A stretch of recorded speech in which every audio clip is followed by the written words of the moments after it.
مولا کائنات علی المرتضیٰ علیہ السلام نے جب سرکار کائنات صلی اللہ علیہ وسلم کی بارگاہ اقدس کے اندر سوال کیا کہ یا رسول اللہ صلی اللہ علیہ وسلم آپ کا طریقہ سنت کیا ہے، تو اس کے جواب میں سرکار کائنات صلی اللہ علیہ وسلم نے 17 باتیں ارشاد فرمائیں۔ ان میں سے پہلی بات، اس پر تھوڑی سی تفصیل کے ساتھ آپ کی خدمت میں پیش کروں گا۔ حضور علیہ الصلوۃ والسلام نے وہ پہلی بات کیا ارشاد فرمائی؟ ارشاد فرمایا المعرفۃ رأس مالی، معرفت میری اصل پونجی ہے۔ ناظرین، آج میں یہ بتاتا چلوں کہ معرفت کیا ہے اور رأس المال کیا ہے۔ معرفت کہتے ہیں پہچان کو، شناخت کو، اس کے معنی شناخت کے ہیں، اور رأس المال وہ مال ہے کہ جس کے بغیر تجارت ہی نہ ہو سکے، یعنی وہ سرمایہ، وہ جمع پونجی کہ جس کے بغیر تاجر اپنی تجارت شروع ہی نہ کر سکے۔ اب یہ واضح ہو کہ معرفت کی جو ابتدا ہے یہ خود نفس انسانی کی شناخت سے ہوتی ہے، اپنی ذات سے ہوتی ہے، اور صوفیاء کے نزدیک سعید وہ ہے، مبارک وہ ہے جس کے شعور کا آغاز خود اپنے عیوب کی شناخت سے ہو۔ چنانچہ قرآن کریم فرقان حمید کے اندر یہ بات ملتی ہے، بائبل کے اندر بھی یہ بات ملتی ہے کہ جب حضرت آدم علیہ السلام کو اللہ تبارک و تعالیٰ نے خلق کیا، تخلیق کیا، تو ان کو احساس ہوا، جب شعور ہوا تو انہوں نے اپنے جسم کو دیکھا تو جسم پر لباس نہیں تھا، تو آپ نے درختوں کے پتے ٹانک ٹانک کر کے اپنے جسم کو ڈھانپا، یعنی ان کو پہچان ہو گئی، ان کو شناخت ہو گئی، معرفت ہو گئی۔ تو انسانیت کے پدر اعظم نے سب سے پہلے اپنی اولاد کو یہ سبق دیا ہے کہ جب تمہیں اپنی ذات میں، اپنے نفس میں، اپنی شخصیت میں کوئی نقص یا عیب محسوس ہو تو سب سے پہلے اس عیب کو، اس نقص کو دور کرنے کا جو ہے وہ ازالہ بھی کرنا چاہیے، یعنی خود انسان کو اس اپنے عیب کو دور کرنے کا ازالہ کرنا چاہیے، اس کی کوئی تدبیر کرنی چاہیے۔ عرفاء اور صوفیاء کے نزدیک معرفت کی دو قسمیں ہیں، ایک ہے معرفت نظری اور دوسری ہے معرفت شہودی۔ معرفت نظری یہ ہے کہ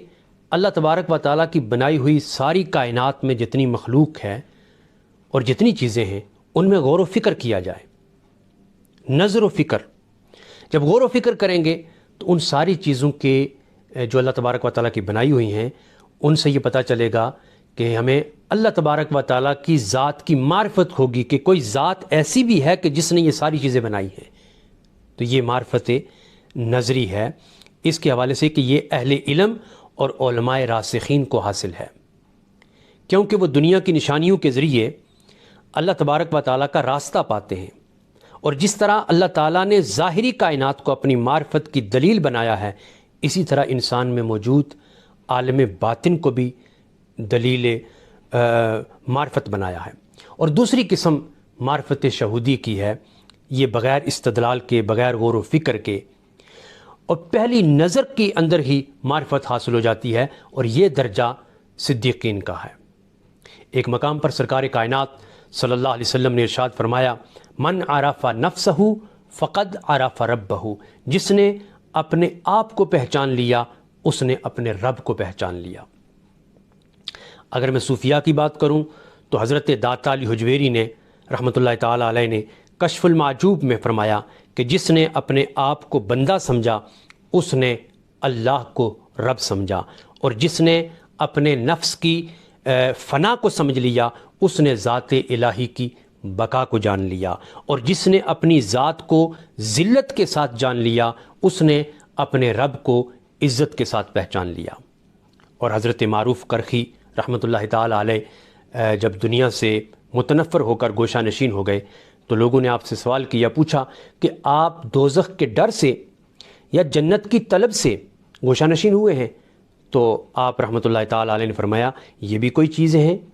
کہ میں جنت کی طلب سے اور دوزخ کے ڈر سے گوشہ نشین ہو جاؤں گا؟ فرمانے لگے اگر تم بادشاہ حقیقی کی دوستی کی لذت چکھ لو تو ان تمام باتوں کو بھول جاؤ۔ فرمایا معرفت الہی کے مقابلے میں نہ جنت کی طلب ہے اور نہ دوزخ کا خوف، یہ تو معمولی چیزیں ہیں۔ اور ابو سلیمان درانی رحمۃ اللہ تعالیٰ علیہ فرماتے ہیں کہ جو آج اپنے آپ میں اور دنیا میں مصروف ہے وہ قیامت کے دن اپنے پچھتاوے میں مصروف ہوگا، اور جو آج حق تعالیٰ میں مصروف ہے قیامت کے دن وہ اللہ تبارک و تعالیٰ کے دیدار میں مصروف ہوگا۔ اور حضور سرور کونین صلی اللہ علیہ وسلم کا ایک فرمان ذیشان ہے کہ فرمایا ہر چیز کی ایک کان ہے، اور تقویٰ کی کان صاحب معرفت کا دل ہے۔ جو صاحب معرفت ہے اس کا دل ہے تقویٰ، اسی لیے ان لوگوں کا نام عارف رکھا گیا۔ صوفیاء کرام کا فرمان ہے کہ جس نے اللہ کو پہچان لیا اس کے لیے دنیا باوجود وسعت کے تنگ کر دی جاتی ہے، اس لیے کہ وہ دنیا کو چاہتے نہیں ہیں، وہ دنیا کو پسند نہیں کرتے ہیں، اور اس کی زندگی پاک ہو جاتی ہے، ہر چیز اس سے ڈرتی ہے۔ مخلوق کا جو خوف ہے نا وہ اس سے دل سے جاتا رہتا ہے، اور وہ اللہ تبارک و تعالیٰ کی ذات کے ساتھ انس محسوس کرتا ہے۔ ناظرین، یہ جو معرفت ہے، معرفت سے حیا اور تعظیم پیدا ہوتی ہے، جس طرح توحید سے تسلیم و رضا پیدا ہوتی ہے، اور عارف کو دنیا کی کوئی خواہش نہیں رہتی، اس کے لیے جدائی اور وصل یہ کوئی معنی نہیں رکھتی ہے۔ اس لیے حضور سرور کونین صلی اللہ علیہ وسلم نے ارشاد فرمایا، المعرفت رأس مالی، معرفت میری اصل پونجی ہے۔ مولا کائنات علی المرتضیٰ علیہ السلام نے جب سرکار کائنات صلی اللہ علیہ وسلم کی بارگاہ اقدس کے اندر سوال کیا کہ یا رسول اللہ صلی اللہ علیہ وسلم آپ کا طریقہ سنت کیا ہے، تو اس کے جواب میں سرکار کائنات صلی اللہ علیہ وسلم نے 17 باتیں ارشاد فرمائیں۔ ان میں سے پہلی بات، اس پر تھوڑی سی تفصیل کے ساتھ آپ کی خدمت میں پیش کروں گا۔ حضور علیہ السلام نے وہ پہلی بات کیا ارشاد فرمائی؟ ارشاد فرمایا المعرفت رأس مالی، معرفت میری اصل پونجی ہے۔ ناظرین، آج میں یہ بتاتا چلوں کہ معرفت کیا ہے اور رأس المال کیا ہے۔ معرفت کہتے ہیں پہچان کو، شناخت کو، اس کے معنی شناخت کے ہیں، اور رأس المال وہ مال ہے کہ جس کے بغیر تجارت ہی نہ ہو سکے، یعنی وہ سرمایہ، وہ جمع پونجی کہ جس کے بغیر تاجر اپنی تجارت شروع ہی نہ کر سکے۔ اب یہ واضح ہو کہ معرفت کی جو ابتدا ہے یہ خود نفس انسانی کی شناخت سے ہوتی ہے، اپنی ذات سے ہوتی ہے، اور صوفیاء کے نزدیک سعید وہ ہے، مبارک وہ ہے جس کے شعور کا آغاز خود اپنے عیوب کی شناخت سے ہو۔ چنانچہ قرآن کریم فرقان حمید کے اندر یہ بات ملتی ہے، بائبل کے اندر بھی یہ بات ملتی ہے کہ جب حضرت آدم علیہ السلام کو اللہ تبارک و تعالیٰ نے خلق کیا، تخلیق کیا، تو ان کو احساس ہوا، جب شعور ہوا تو انہوں نے اپنے جسم کو دیکھا تو جسم پر لباس نہیں تھا، تو آپ نے درختوں کے پتے ٹانک ٹانک کر کے اپنے جسم کو ڈھانپا، یعنی ان کو پہچان ہو گئی، ان کو شناخت ہو گئی، معرفت ہو گئی۔ تو انسانیت کے پدر اعظم نے سب سے پہلے اپنی اولاد کو یہ سبق دیا ہے کہ جب تمہیں اپنی ذات میں، اپنے نفس میں، اپنی شخصیت میں کوئی نقص یا عیب محسوس ہو تو سب سے پہلے اس عیب کو، اس نقص کو دور کرنے کا جو ہے وہ ازالہ بھی کرنا چاہیے، یعنی خود انسان کو اس اپنے عیب کو دور کرنے کا ازالہ کرنا چاہیے، اس کی کوئی تدبیر کرنی چاہیے۔ عرفاء اور صوفیاء کے نزدیک معرفت کی 2 قسمیں ہیں، ایک ہے معرفت نظری اور دوسری ہے معرفت شہودی۔ معرفت نظری یہ ہے کہ اللہ تبارک و تعالیٰ کی بنائی ہوئی ساری کائنات میں جتنی مخلوق ہے اور جتنی چیزیں ہیں ان میں غور و فکر کیا جائے، نظر و فکر۔ جب غور و فکر کریں گے تو ان ساری چیزوں کے جو اللہ تبارک و تعالیٰ کی بنائی ہوئی ہیں ان سے یہ پتہ چلے گا کہ ہمیں اللہ تبارک و تعالیٰ کی ذات کی معرفت ہوگی کہ کوئی ذات ایسی بھی ہے کہ جس نے یہ ساری چیزیں بنائی ہیں۔ تو یہ معرفت نظری ہے، اس کے حوالے سے کہ یہ اہل علم اور علماء راسخین کو حاصل ہے، کیونکہ وہ دنیا کی نشانیوں کے ذریعے اللہ تبارک و تعالیٰ کا راستہ پاتے ہیں، اور جس طرح اللہ تعالیٰ نے ظاہری کائنات کو اپنی معرفت کی دلیل بنایا ہے، اسی طرح انسان میں موجود عالم باطن کو بھی دلیل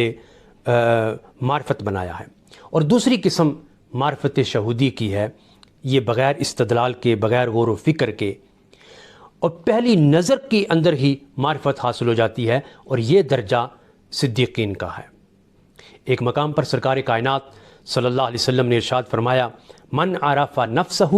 فقد عرف ربہ، جس نے اپنے آپ کو پہچان لیا اس نے اپنے رب کو پہچان لیا۔